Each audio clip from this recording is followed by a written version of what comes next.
ये बीजेपी के लोग जो ज्यादा बोलते हैं, थोड़ा फर्जी ज्यादा बोलते हैं, और मैं क्या कहूं, उन्हें अपना ही मैनिफेस्टो देखना चाहिए। याद कीजिए, जब गोवा में पहला मैनिफेस्टो लॉन्च हुआ था, उन्होंने कहा कि हम नए शहर बसाएंगे, स्मार्ट सिटीज बनाएंगे।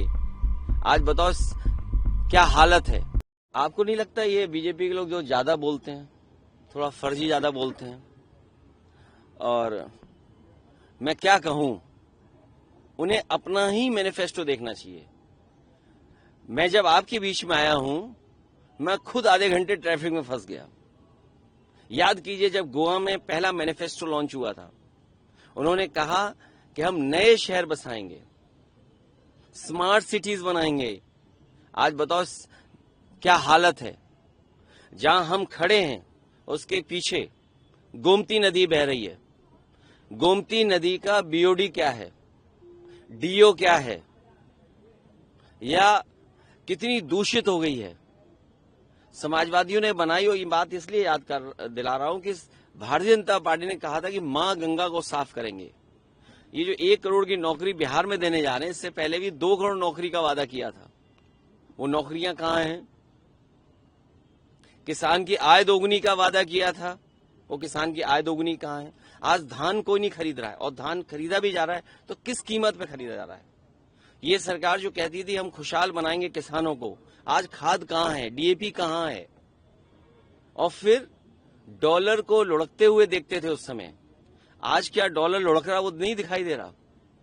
और अमेरिका के राष्ट्रपति समय समय पर प्रधानमंत्री जी को याद दिलाते हैं, बीजेपी को याद दिलाते हैं कि आपका रास्ता क्या है, टैरिफ लग रहा है। और सुनने में आ रहा है कि भारत सरकार ने अंदर ही अंदर अमेरिका का दबाव स्वीकार किया है। जो अमेरिका चाहता था कि टेक्सटाइल इंडस्ट्री में कॉर्न के आने का रास्ता खोला जाए, दूध के आने का और दूध के प्रोडक्ट्स का रास्ता खोला जाए, इस भारतीय जनता पार्टी की सरकार ने लगता है स्वीकार कर लिया है। आपके जो महागठबंधन का मैनिफेस्टो है, प्रधानमंत्री ने उसको रेटलेस बताया कल जब वो रैली संबोधित करते बिहार में। अमेरिका के राष्ट्रपति हमारे प्रधानमंत्री जी को किलर कह रहे हैं। भारतीय जनता पार्टी को बताना चाहिए कि अमेरिका जैसा देश उनके प्रधानमंत्री को किलर क्यों कह रहा है। सर, बिहार में विपक्ष के समर्थकों की हत्या की जा रही है। एक बड़ी बीजेपी की सरकार में किसी की भी हत्या हो सकती है। आप में ही कोई अपराधी को गोली मार दे, आपने तो लाइव देखा है सर, और इस चैनल ने तो देखा है। नहीं, इसने नहीं, वो है ही नहीं है। सर, सरदार पटेल की जयंती है, आज प्रधानमंत्री गुजरात में हैं। वो कह रहे हैं कि कांग्रेस ने जो है सरदार पटेल की लेगेसी को नहीं माना और आतंकवाद के सामने झुक गई। सरदार पटेल जी का बहुत बड़ा योगदान रहा है। जिस तरह आज हम आचार्य नरेंद्र देव जी को याद कर रहे हैं, सरदार पटेल जी का भी बहुत बड़ा योगदान रहा है।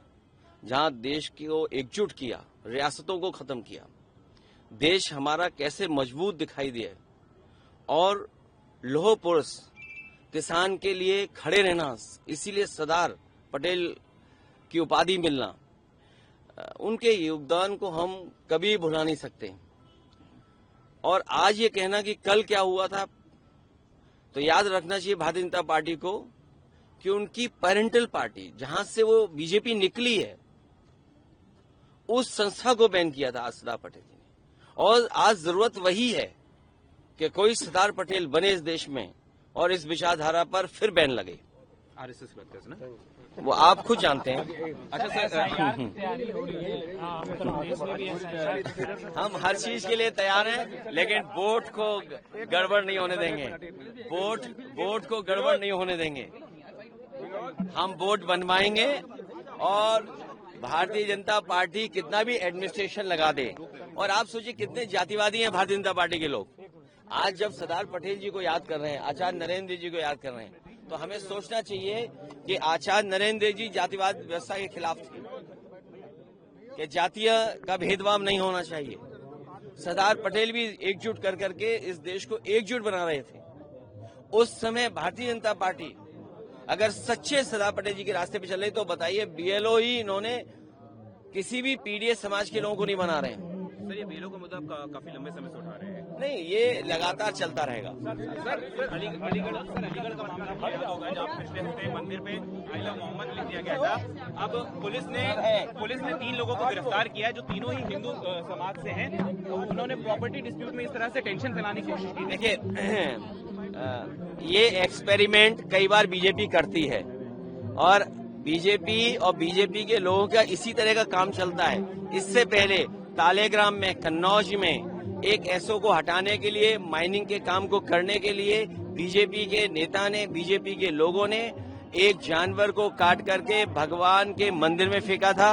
जब सच्चाई खुली तो 18 लोग जेल गए, एनएसए लगा और उस समय समाजवादी पार्टी ने आंदोलन किया, उसकी वजह से वो 18 के 18 जेल गए।